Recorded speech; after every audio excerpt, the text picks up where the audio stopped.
The following is a production of DallasCowboys.com and the Dallas Cowboys Football Club. How about them Cowboys? Go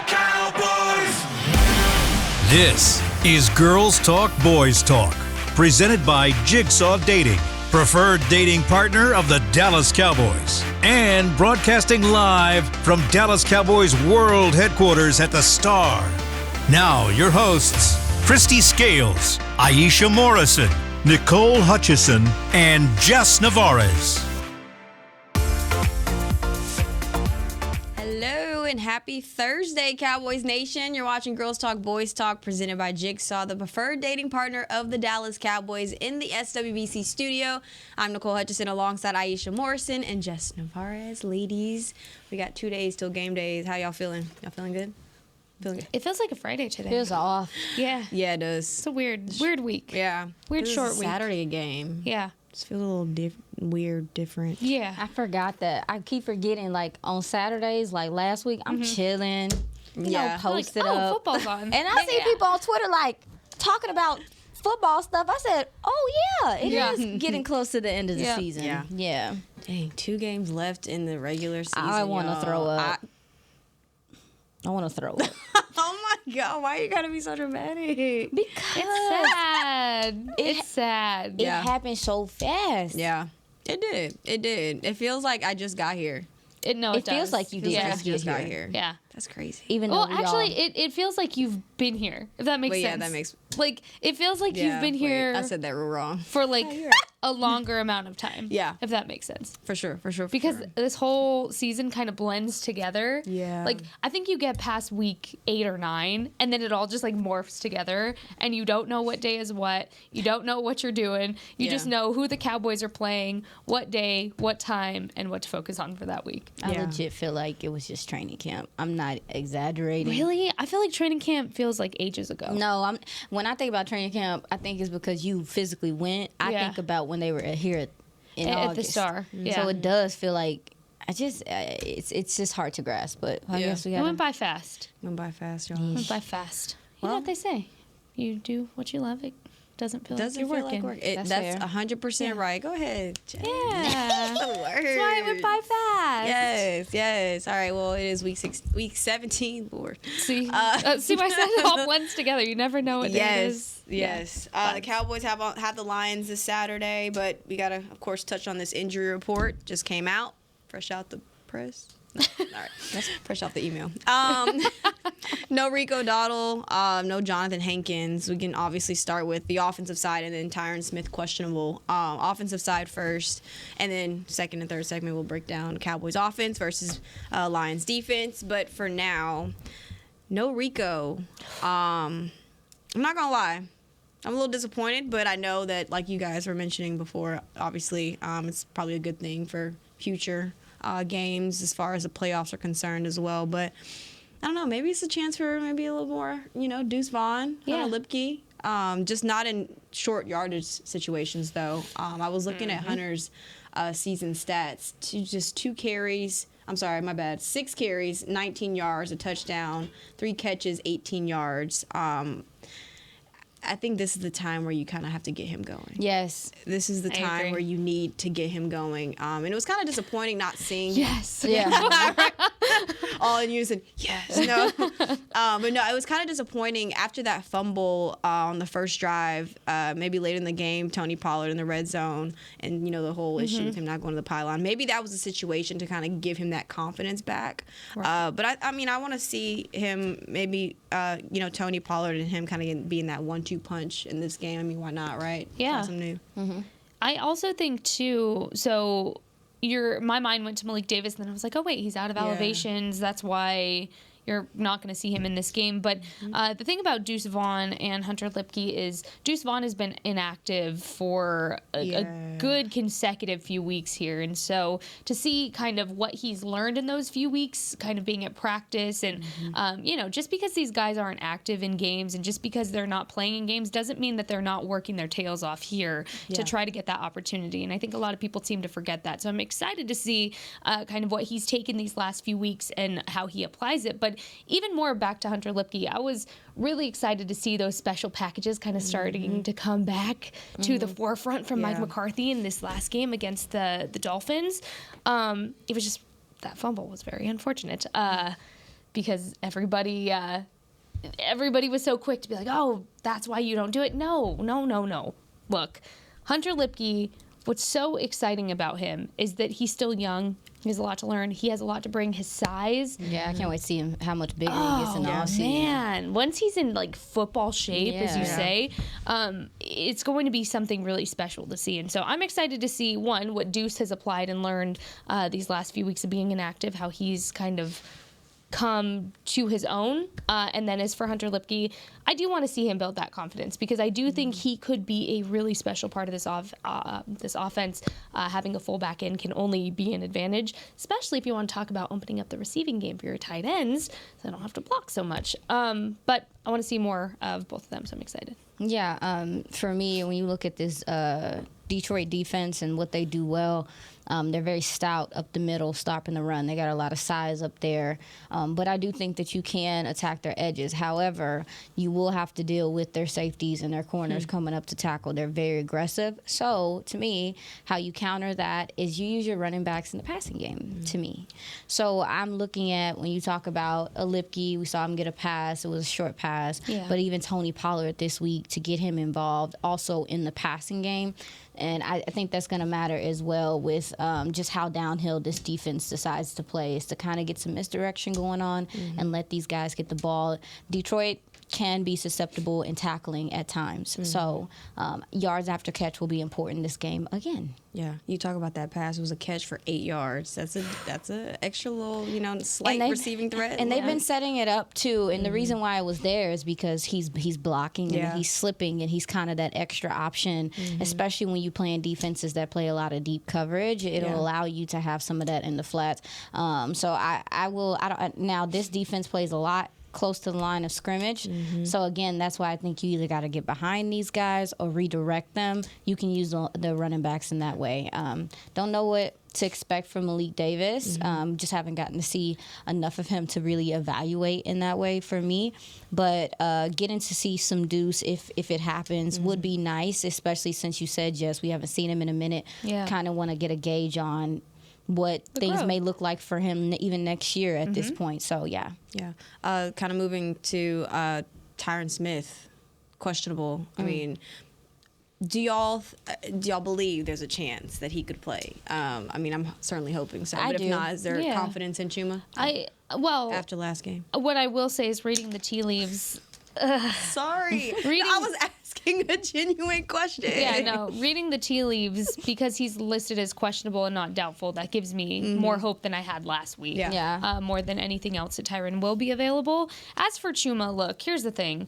When you're being asked to step into a future Hall of Fame Yellow Jackets wearing guard or tackle, there's going to be obvious an obvious differential in what you're seeing in both of them, right? Like, and I think it's unfair to compare both of them as they are, because one, I mean, that's Tyron's line, that's his spot. Him and Tyler, we just heard from, earlier last week talking about how well they work together. It's, although Chuma does get those practice reps like we talked about when Tyron's not in, it's just you're never going to find a solid replacement to step in at that position when Tyron's not in that's going to do the things Tyron does. Like, that's just not a realistic standard to set. So I do have confidence in Chuma. He popped up on the injury report, though, earlier this week with a toe injury. So interested to kind of see how that plays out or plays into things if it does. Overall, though, I mean, things are where they are at this point. They're not... There's not a leap and bound of improvement that's going to be made week to week. You are what you are at this point. You have what you have, and you need to learn to adjust. And so, if it is Chuma and he kind of has to step in that role again, then you adjust and you figure it out. That's really all you can do as far as the offensive line in injury struggles right now. Yeah, you need Tyron. Yeah. You need Tyron in this game. And if Chuma was to go, the biggest concern for me are the mental lapses, because they're kind of inexcusable in a sense, especially when you just look at what you're asked to do from that position. It just was, the mental lapses hurt too really bad, and anybody that's seen them will see that there were TDs available in those plays. So for me, if he does have to go, then you obviously help him out over there if you need to, because this Detroit defensive line, now they don't get a whole bunch of pressure. I know we're gonna get into. They don't get a whole bunch of pressure besides Aiden Hutchinson and him individually. But what they do is they bring a lot of different blitz packages with safeties, sometimes a nickel, some linebacker. Yeah. And one of the biggest things that the Cowboys have struggled with this year are the free blitzer and the blitz packages. So quarterback's going to have to see it. Declaration is going to have to be on point, but also too, these guys are going to have really high awareness when Detroit decides to go blitz and try to get some yardage, because they're they're trying to manufacture pressure because their front four aren't getting home consistently. So, yeah, to your point, I think Tyron could be very important in this game if he does play, because I think if you can block it up, you can get some yards on these guys down the field. All right, and real fast, Jonathan Hankins, he is listed as out for Saturday's game. It makes me sad for him because he really wanted to play in this game. Yeah. This would have been a homecoming for him, so he was hopeful to be able to play in this game, and so I'm sad in that way, but also I'm not going to be too sad if he is one of the main reasons the Cowboys can continue to project in the postseason. Yeah, gives the Cowboys another opportunity to see what they got, man. You know, I didn't think last week we talked about it. I didn't think that they were particularly bad up the middle, defending the run or whatever the case may be. I thought that they held pretty stout. But this Detroit offensive line can move some folks around, and so I think you are gonna miss him a little bit. But what you do is you put them in situations where they need to pass the ball, which is what Jess said yesterday. So, all right, well, that's our quick little injury report update. We're going to start breaking down this matchup coming up in the next two segments. We'll take our first break, though. You're watching Girls Talk, Boys Talk, presented by Jigsaw, the preferred dating partner of the Dallas Cowboys. We'll be right back. We know that juicy, cheesy, grilled to perfection burger sounds amazing, but it does sound like something is missing. Pepsi, baby! The yin to this burger's yang. Burgers and Pepsi go together like burgers and Pepsi. This perfect blending of flavors makes every bite of lettuce, every sesame seed on the bun, and every sip of that crisp, refreshing, ice-cold cola a journey to Foodtopia. Burgers, better with Pepsi. That's what I like. At Jigsaw Dating, we obviously want the Cowboys to bring that sixth ring home. But to be honest, we're more focused on finding the person who will put a ring on your finger. That's why we created a dating app that reveals your face through meaningful conversation, so you can date deeper. Because it's personality that matters the most, not looks. Join Jigsaw Dating today, dating partner of the Dallas Cowboys.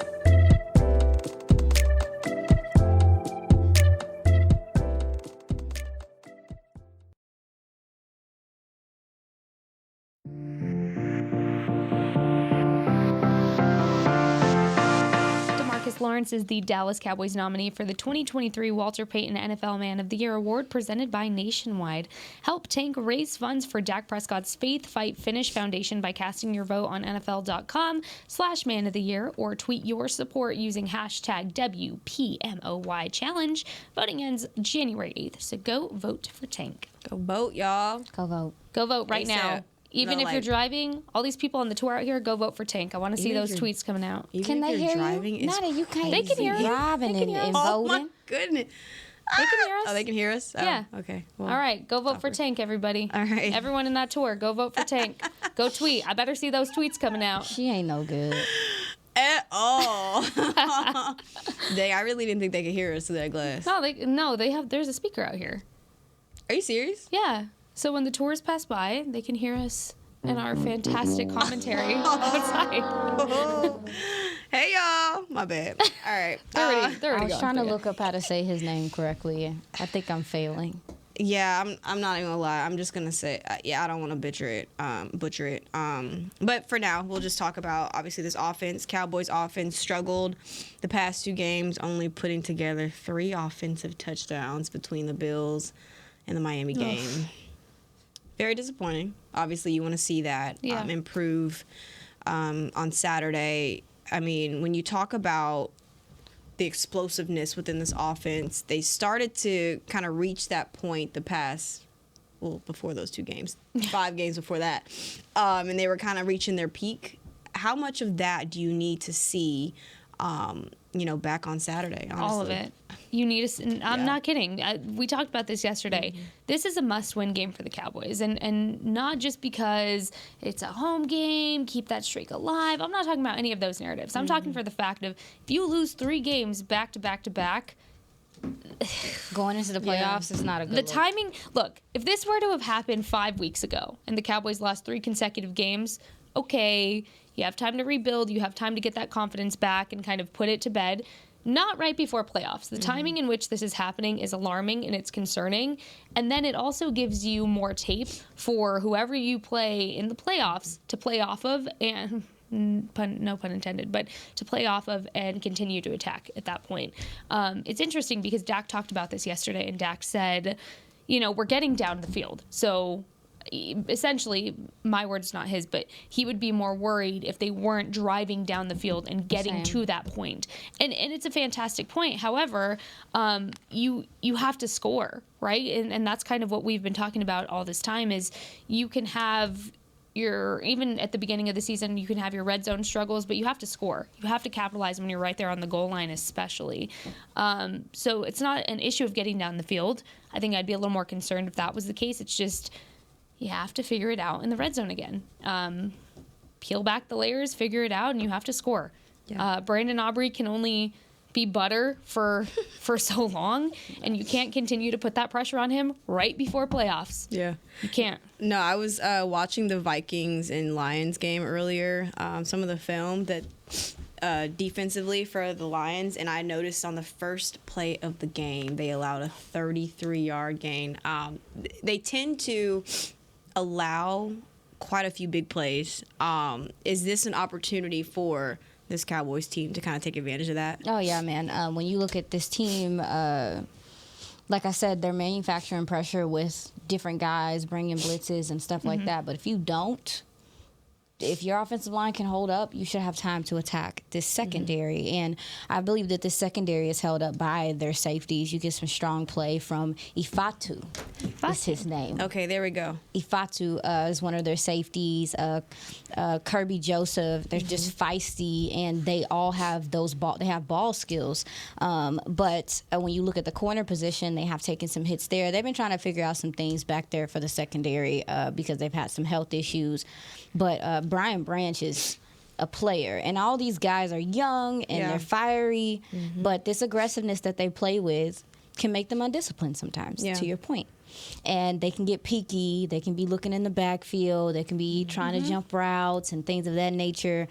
So, you can catch them slipping. I think misdirection, I mentioned play action on Twitter could be a huge thing just because this is a very downhill at the line of scrimmage. I'm not going to say that. They really commit to stopping the run. And it hurts their passing game because they crowd the line of scrimmage at a very high clip, 4th in the league. And it really puts their young secondary, they trust them a little too much to me. You know what I'm saying? Like they trust them. Yeah. And I get it because they are getting turnovers. When you look across, Brian Branch had a huge pick in coverage last week. At the same time, you put a lot of stress on your youngins back there. And so they're trying to manufacture pressure. There should be this quarterback that plays for this team should be able to recognize where to throw into the blitz or away from the blitz, whatever the case may be. But like we talked about, offensive line got to block it up. So you can attack them in that way that you mentioned that the Vikings did. If it's a Fatu. That's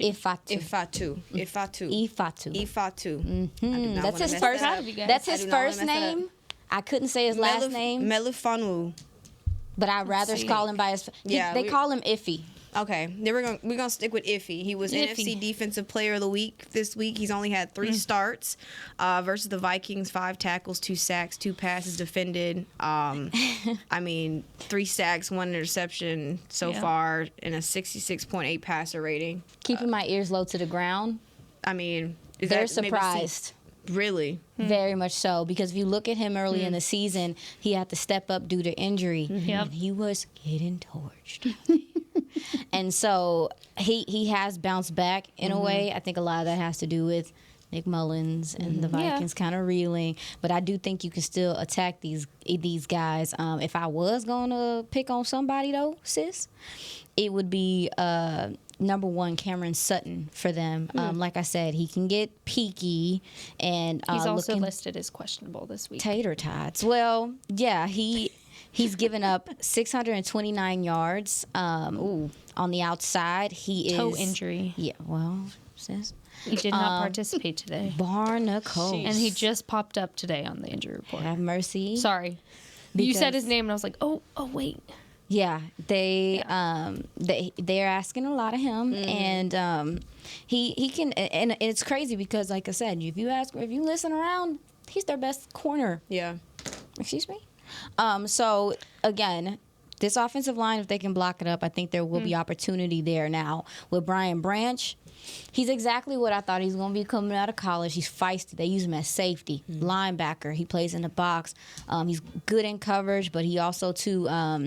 He's good at the line of scrimmage. He's a tone-setting guy, and he is going to probably be playing the slot.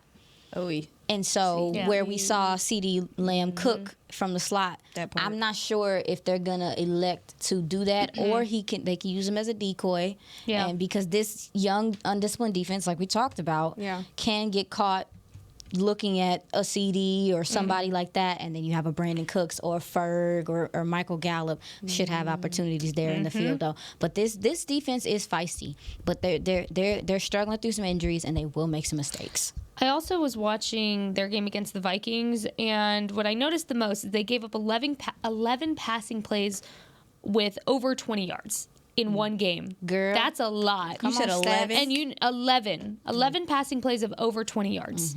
Isn't Dak the leader in 10 plus passing yards a game? Talk about it. Correctamundo, girl. And about it. so here's the thing, though. Guess where all that came from? The vertical passing threat. Oy. And so you're talking about guys like CD, Ferg, MG even. Cooks. Turpin. My mind went to Terp at that point. When I was watching the Vikings game, I was like, oh, Terp. This says Terp City. Can I get a wheel route? Can we get a wheel route? Is the wheel route in the room with us? No. And so the point is, to your point, Aisha, is look, Dak has opportunity here to really reestablish the confidence in driving downfield with those big explosive plays that you can see that he knows and he feels confident in doing with these guys. It's just you have to score on them too. And you have to know when to do them because you can't just right off the gate go pass down the field and expect something to work. Try to establish the run in this game. I don't want them to completely abandon the run altogether. I don't think it's going to be a big part of this game, but I do really want to see who they elect as that vertical threat. I wonder if you switch it. I wonder if you switch it. I wonder if you use the pass to set up the run. And then you get your run going. Because that's where their bread is buttered. That's what they're selling out to do. Now, we already know how teams do. Come out playing a whole different way. We're playing the Cowboys this week. Let's change our whole game plan. Let's look like a completely different team at that point. So that's how it works. Maybe they will elect to pass or whatever the case may be, but they may elect to But I wonder, to run. To pass, to open up the run. Yeah. But I am curious to see if I think the pass will set up the run in this game. Personally, I think and it would also make sense without Rico. And you give them this is a momentum team too. They follow their coach, their head coach, and Ben Johnson, who is their DC. Yeah. Their temperament is hair on fire, motor. But if they do get hit in the mouth a couple of times, you'll see some of that inexperience come to fruition, and they'll start, to your point, they will start reeling a little bit if they can't figure out what you're doing. But again, like I said, they're asking those young guys to do a lot. Their linebackers, you mentioned Anzalone. Yeah. Go on, talk about him. No, I was just looking at film earlier. They like to look at me and put in my eyes. So cute. She's so cute. Go on, talk about him, sis. But no. They like to send a lot of blitz with him. They like to use him with that. But he leads the linebacker position between the Dallas Cowboys and the Detroit Lions in total tackles, missed tackles. let's miss tackles. Tackle. Missed tackles and sacks. And he doesn't have a lot of speed, but he, like you kind of mentioned, he kind of lacks instincts as well. But no, that's a player that I honestly, you never know, because like we just mentioned, they come out playing the Cowboys a whole different way. But I was thinking maybe they could attack him as well. I wonder if they change anything, just kind of how things are. But Anzalone is a high motor, again, just like it's very similar to a lot of the guys on this team, is that they use him as the free blitzer. I believe he's second in the league in pressures from the linebacker position. But when you do look at him against the pass, although he has 5 PBUs, he's given up 253 yards in yak yards. So there should, again, Ferg, maybe the running backs as well. I think the slant game, I would like to see the Cowboys do some, with how this defense plays and how you kind of counter it, I would like to see them do some quick routes, maybe some slants, getting behind those linebackers early. But yeah, like I like me some Anzalone. He jumps off the screen. First of all, you see the locks, you see the hair. I was going to say, have you seen this man's hair? I want to know his secret in keeping that blonde so blonde. Yeah, and even Zach Martin mentioned him. He mentioned It's okay. Jack Campbell as well, linebacker out of Iowa, very highly touted coming out the draft. He's kind of that old school built middle linebacker that everybody likes, and you don't see guys like that as much anymore. But this guy is stout against the run, and his recognition is good, but he's still young. Yeah. So he can be thrown off at times, whatever the case may be. But that linebacker core does a lot for them. Yeah.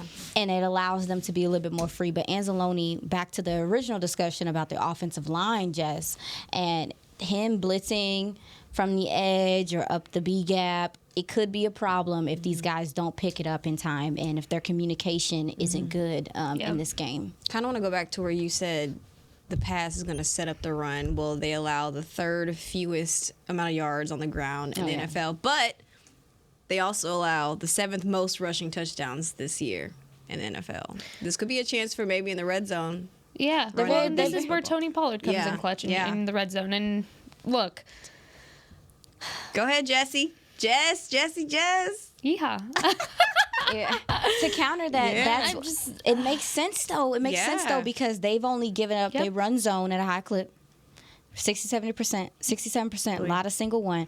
But they've only given up 5 touchdowns in the zone. So, I mean, in the passing game. Yeah. So that's why teams are running. Thanks for putting that together for me, sis. I appreciate y'all. You get down the field and then boom. You score your touchdowns. Yeah. Please run. Yeah. Red zone, run in the football. Mm-hmm. Yeah, they give up 23.7 points a game, so about 24 points a game. That's actually 24th in the league. There's opportunity. There's opportunity there, and you're at home. No excuse. Yeah, but this team, they one thing I wrote down is that I heard Dan Campbell saying the same thing that Mike McCarthy said. These are 2 teams that are still fighting for the 2 seed, which is very important because they're also 2 teams that play better at home. That part. So that they should be equally as inspired to go win this game as well. It's not going to be something easy. And again, when you young and you a little nutty, you don't know better. They about to go out like this. I'm telling you, they're a young team, but they are like feisty, y'all. Yeah, real feisty. Since last year, you've been saying that. Yeah, they've been feisty. They've just been working, trying to get things together. But yeah, man, like I think there should be opportunity there for this offense to do some things in the passing game specifically. All right, well, we're going to take our second break of the show. You're watching Girls Talk, Boys Talk, presented by Jigsaw, the preferred dating partner of the Dallas Cowboys. We'll be right back.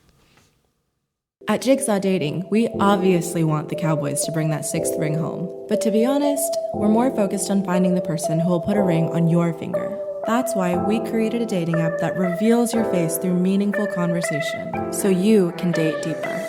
Because it's personality that matters the most, not looks. Join Jigsaw Dating today, dating partner of the Dallas Cowboys.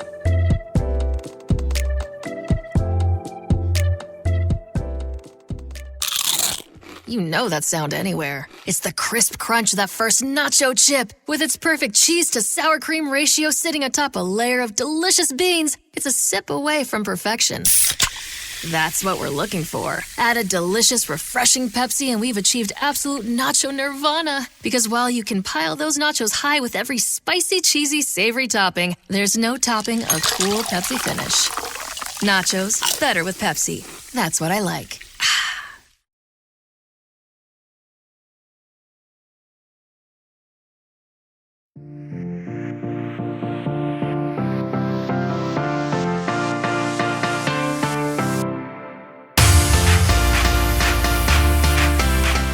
Is your 2023 Cowboys Fan of the Year, and now he needs your help. Vote for Sean to be given the ultimate title of the NFL Fan of the Year, presented by Captain Morgan, by casting your vote at NFL.com/fan of the year. Back to what we were saying. Vote for Tank, vote for Sean. We gotta vote, because ain't nobody else gonna do it. Right now. Cowboys fan. Never. They're not winning anything. They booed at Dak for winning freaking Walt Payton Man of the Year. Yeah, right. Can't get no respect around here. That's crazy. It's the Eagles. I didn't think it was that real. Like, I didn't think the Cowboys hate was that real. It's until mostly, I got here. that was mostly Eagles fans, though. Just because there was a lot of Eagles folks in the room. Frauds. No, but still, I didn't know in general it was that bad It's pretty until bad. I got here. It's hard out here bad. for a pimp. Sorry, my bad. Copyright. Rights, my bad. Yeah. Watch out. Woo! Dinger. I was over here in my head like, we can jam out after the show. We don't want to get a copyright. But no, Okay. back to our business. My bad, y'all. Got a little sidetracked. No, I mean, still talking about this Cowboys offense. We hadn't seen that production that we had gotten used to seeing, loved seeing. Is there anything that we kind of touched on a little bit about that last drive of the game from Dak, and how it was MVP worthy. Hello.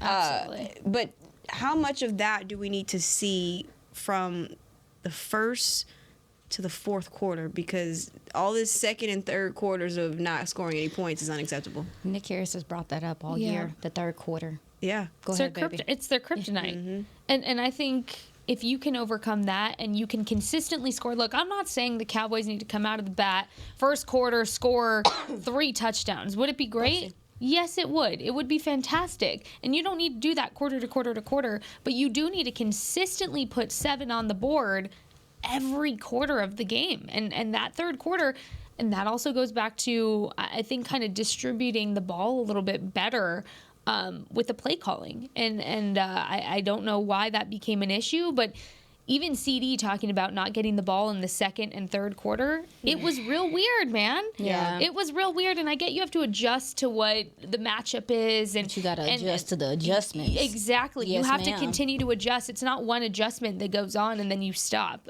So I think for me, I'm looking at how they continuously adjust all 4 quarters to ensure that you're getting 7 on the board throughout those 4 quarters.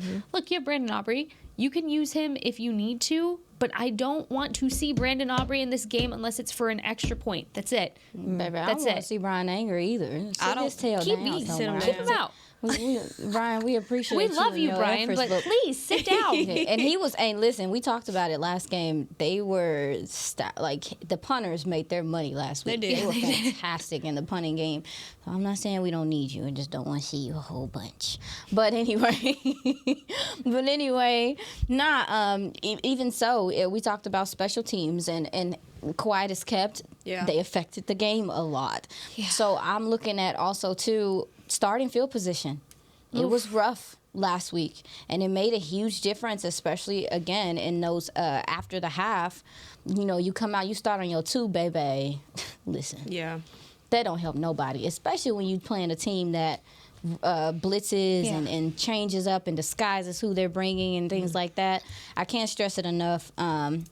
Talked about on the road the lack of consistent communication and some of the slow moments of the offense of not firing on all cylinders. One thing they went to last game is that they went tempo. For the love of muffins. If it worked, honey, it worked. Now, granted, again, I said it on Twitter, you can't go tempo all the time. But when you know that that's something that helps your guys get in the rhythm, and then also too, you're catching these young guys off their kilter. They're not. You don't give them time to set up or whatever the case may be. I think we could also see Dak draw them off sides this game. I'm trying to see. I want to see him get back into this cadence bag. Yeah. Because when you're on the road, I get it. You gotta go. You gotta go silent count. You gotta go. But I'm looking for some of these dummy calls. I'm looking for him. We're trying to hear that. Here we go for real. Because we've been hearing it, but it's been a little bit of a whisper the last couple of weeks. I'm gonna need him to put that bass back in his voice and really take over the communication of the line of scrimmage, because they need to take that communication into the playoffs. Yeah. Because it's the difference maker. When he can sit there and diagnose and figure things out, or go tempo if necessary, whatever the case may be, that's been a lot of the problem. It's the communication, the declarations, the free blitzers, all this stuff. It's on the quarterback, because it's on the quarterback and the offensive line to be better. And so I'm trying to see that in this game so they can have something to roll over when they go to Washington. I don't care if it's Washington. I don't care. Yeah. I don't care. They need to win on the road. I don't care. Win on the road. I'm just trying to see that urgency and that decisiveness. You know, like Dak's been great at the line of scrimmage this year, but on these road games, if a lot of it feels rushed in a sense to me, and that could be, I don't know how y'all feel, but when your defense gets a big 3 and out at the half, and you come out there, you should be getting in your time. Yes, take a breath. Your drive. You should be fired up. Reset. Take a breath. Reset. Get into your best plays, because there are moments in games where you can take the game, and I don't want to see a moment in this game where they can take the game and then it's a 3 and out. I'm gonna be hot. How you gonna react? Hot. I watched the game with my brother on Sunday. He said, "Ooh, Aisha, you calm down a lot." I'm like, yes. Covering this team, you will learn to be calm during games. I'm telling you, I used to be hot before. Now I'd be like, oh, I remember. It's a silent hot. It's no, like, I remember. Oh, I'm going to talk so bad once I can. But I just, they need to reestablish that confidence at the line of scrimmage to me this game. And again, I know your left tackle being out matters. Maybe, hopefully he back. Yeah. You can get it rolling. Do that. Exactly that. Also, I just realized the Cowboys have scored the second most amount of points in the NFL, 451 points so far this season. Why are we talking about struggling to score? It's just so interesting, because clearly you're good at it. Clearly you can do it. It's on the road. So interestingly enough, Mike McCarthy, since the beginning of the season, always talks about how an ideal season for him is winning all home games and then half of your away games. The Cowboys obviously haven't been able to do that this season. But interestingly enough, I was listening to a few podcasts and kind of doing my own research on Mike McCarthy. Through his coaching era, especially when you go back to Green Bay, they were dominant at home. Lambeau Field, talk that. They were dominant at home. Say that, sis. So, look, I know we've blown up this whole at home, they need to win. Whatever Mike's doing that is allowing them to win at home, whether it be sleeping in their own beds, we talk about that a lot. That got brought up again this week. And caring about, their mental well-being and putting that first, being a priority, as all coaches should. Yeah. But Mike does. That needs to carry over on the road. And so use this week to rebuild all of that. Get your dominance going again, reestablish the confidence, the cadence, get your line set back up and reestablish everything. Score points. Score. Please. Do all of that so that final week of the regular season, these narratives are put to bed and they can feel more confident knowing that, look, more than likely, they're going to have to head on the road this postseason, because it's just very ironic how this is being set up. The NFL scriptwriters are doing fantastic with this whole on-the-road narrative. I would like a word with them. On-the-road narrative, and then they have to play on the road. Yeah. Setting up for either a really big comeback, which I think that they are capable of doing, or something disappointing. Yeah. Aiden Hutchinson. Not Nicole Hutchinson. Yeah, I know, right? He spells his last name wrong. Sorry. It's really, the real one is Hutchison. That's my name. You can't His be is a hater your whole life. Hutchison. Sorry, I said what I said. But he's that matchup is gonna be pivotal, y'all. Yeah. Terrence still got his hands full with this one because his motor don't stop, dog. You just be like, hey, the whistle's blown. Aiden, it's fine. But yeah, he hasn't. So in the last couple weeks, he hasn't administered a sack. Like the pressure, the sacks have been down for him. I think a lot less than what. Well, yeah, a lot less than what people expected. However, that's what happens. Happened to Micah. People are chipping him. People are double teaming him. Yeah. And so again, back to what we were talking about. I think it's going to be important that if you can block it up against these guys, you can do a lot in the second and third levels of the field. But it's going to come down to Tony Pollard, Jake Ferguson. And that's why I think maybe Tony in some receiving situations, or even if he's just that last option there in the flat and you can get some yards from there, because they've been using it to where he kind of slides inside and he just kind of redirects the guy just a little bit just to get him. Because he kind of reminds me of a Bosa in a way of like motor. But if you can exhaust him as the game goes on, it makes a difference. You're going to need those tight ends and those running backs, whoever is helping out Terrence over there to step up. Spoke to Terrence Steele just about the matchup in general, and he was excited. He acknowledged that, he had that low point at the end of in the middle of the season, but he's starting to get his legs under him. But he just mentioned Aiden's toolbox. He was like, this guy's one of the best. He said that with conviction. This is one of the best edge rushers I'm going to see. This is one of the best edge rushers in the game. Yeah. And so, Aiden can do a lot. He can go speed to power. He can beat you with his hands. He can beat you just with his bend. He's a good player. So that matchup's going to be big, sis. Got to keep an eye out for it. Those tackles. The tackles. That's where the pressure came from last week. You gotta figure out a way to. Your face. Gotta figure out a way to. Listen, if you can, because it's that big of a deal. If you can block it up, you can. Yeah. You can pass. You can do anything. Yeah. You do what you need to do. But if these guys are getting to your quarterback consistently and they get momentum, look out. They've also put the ball on the ground 7 times. The running back kinds. So, takeaways. Yeah. Takeaways are going to be key. That's what's the difference in the Vikings game, right, girl? Yeah, that's the difference, honestly, for this Cowboys defense. In general, I mean, we need to win. What's interesting is all 5 losses, when you go back and you dissect all 5 losses that the Cowboys have had, guess what they didn't do? No turnovers. Take away the ball and create turnovers. And that shouldn't be. I mean, I feel for the dudes, but your quarterback's not turning the ball. No, I'm just saying there's common denominator here in wins and losses, and when you're winning is when your defense is taking the ball away and creating turnovers. And what I like how Dak describes that is they reward the defense for doing their job by getting touchdowns. Facts. Dak said that yesterday. That's how it should be. And I think that was really important to note. But just create turnovers, get the ball back, score. Do everything right, please. There'll be opportunity. Yeah, there is. Because what is this man's name? Jared Goff. I don't know who this man is. Wouldn't see him. My bad. But he's a timing quarterback. This is a timing offense, and if you can get him sitting in the pocket even too long, sometimes you get them little happy feet. Get him off his kilter. Not the happy feet. He do get the little happy feet. He's you leave his happy feet alone. They funny a little bit. But yes, girl, don't make people come and pull that clip and us talking about the happy feet. His happy feet. That movie was goated. That movie was great. It's such a good movie. I know. Yeah. We got blessed as children. Yeah, we did. That's facts. Yeah, good Michael movies. Jackson in there. It's great. Anyways, get the quarterback. For another week. How you affect the quarterback matters because they're going to have to stop the run steady. Obviously, we talked about that. But when you get opportunities to get to him, you have to get to him. And again, like I said, their running backs have fumbled 7 times this year. So like Dan Quinn said against Philly, he said the ball's going to be alive. I think the ball will be alive here too.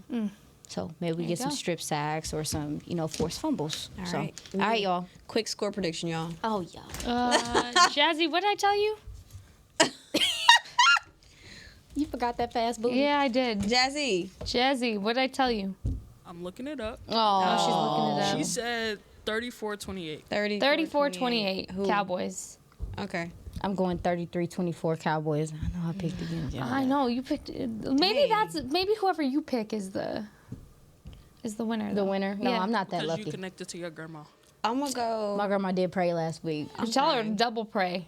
I'm going 35 Cowboys. 27 Lions. I thought you were about to say 15. I thought you were No, about to I'm say not. 15. I was like, No, girl. No, absolutely not. All right. We all got the Cowboys winning? Yep. Yeah, I think they get this win. I think they understand how important this win is. They need to win. They were very disappointed that they didn't get the win last week. I think a lot of it had to do with the fact that your quarterback do something like that, You got, yeah. you got to come on with it. So, yeah, complimentary football, please. It needs to be in the room with us. Tackle down. Don't tackle forward, please. Tackle everybody talking. down. Do you hear this? Tackle down. We need everything. Straight down. Not forward. Complimentary football, please. It stresses And on me that out. note, We out. that's a wrap for Girls Talk, Boys Talk, presented Yes. by Jigsaw, the preferred dating partner of the Dallas Cowboys. Happy New Year. Happy New Year, y'all. See y'all next week. Bye. See you next year. This has been a production of DallasCowboys.com and the Dallas Cowboys Football Club. How about this, Cowboys? Yeah!